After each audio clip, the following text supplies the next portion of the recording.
ಪ್ರೀತಿಯ ನನ್ನ ಅನುಭವ ಸಾರ ಯೂಟ್ಯೂಬ್ ಚಾನಲ್ ವೀಕ್ಷಕರೇ, ನಾನು SP ನಾಯಕ್. ಎಂದಿನಂತೆ ಇವತ್ತು ಸಹ ಹೊಸ ಶುಭೋದಯ ಬರೆದಿದ್ದೇನೆ. ಇವತ್ತು ಅಂದ್ರೆ ದಿನಾಂಕ 2 ಆಗಸ್ಟ್ 2024 ಶುಕ್ರವಾರ. ಇವತ್ತಿನ ಶುಭೋದಯ ಸ್ವಲ್ಪ ವಿಶೇಷ, ವಿಭಿನ್ನ ಮತ್ತು ಇದನ್ನ ಸೋಮಾರಿಗಳು ನೋಡಲೇಬೇಕು, ಕೇಳಲೇಬೇಕಾದಂತ ಶುಭೋದಯ ಇವತ್ತು ನಾನು ಬರೆದಿದ್ದೇನೆ.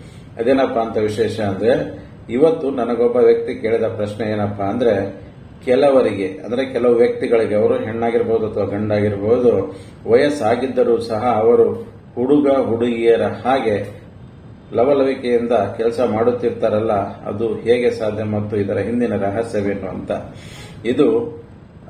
ಈ ಪ್ರಶ್ನೆ ಸ್ವಲ್ಪ ವಿಭಿನ್ನ ಅಥವಾ ತಮಾಷೆ ಅನಿಸಿದ್ರು ನಿಜವಾಗಿ ಇದು ಸತ್ಯ. ಹೇಗೆ ಅಂತೀರಾ? ನನ್ನ ಸ್ವಂತ ಅನುಭವದ ಮಾತು ಹೇಳ್ತೇನೆ. ಅದೇನಪ್ಪಾ ಅಂದ್ರೆ, ನಾವು ಯಾವುದೇ ಕೆಲಸವನ್ನು ಇಷ್ಟಪಟ್ಟು ಮಾಡಿದಾಗ, ಖುಷಿಯಿಂದ ಮಾಡಿದಾಗ ಅಥವಾ ಲವಲವಿಕೆಯಿಂದ ಮಾಡಿದಾಗ ನಮಗೆ ವಯಸ್ಸಾಗಿದ್ದರೂ ಸಹ ಅದು ಕೇವಲ ಅಂಕಿ ಅಂಶಗಳು ಅನಿಸುತ್ತದೆ ಹೊರತು ನಮಗೆ ವಯಸ್ಸಾಗಿದೆ ಅಂತ ಅನಿಸೋದಿಲ್ಲ. ಆದರೆ ಇನ್ನು ಕೆಲವರು ಭೂಮಿ ಮೇಲೆ ಇದ್ದಾರೆ.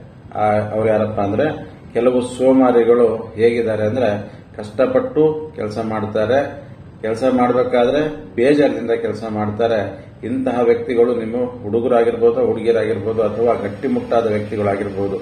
ಇವರನ್ನ ನೋಡಿದಾಗ ನಮಗೇನು ಅನಿಸುತ್ತೆ ಅಂದ್ರೆ, ಇವರು ನಿಜವಾಗಿ ವಯಸ್ಸಾದ ವ್ಯಕ್ತಿಗಳ ಅಂತ ಅನಿಸುತ್ತೆ.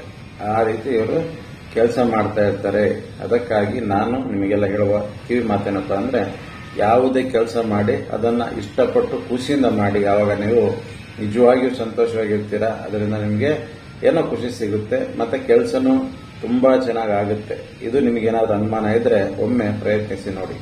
ಏನಂತೀರಾ? ನಿಮ್ಮ ಅನಿಸಿಕೆ ಅಭಿಪ್ರಾಯಗಳನ್ನ ಕಮೆಂಟ್ಸ್ ಬಾಕ್ಸ್ ಹಂಚ್ಕೊಳ್ಳಿ. ಧನ್ಯವಾದಗಳು.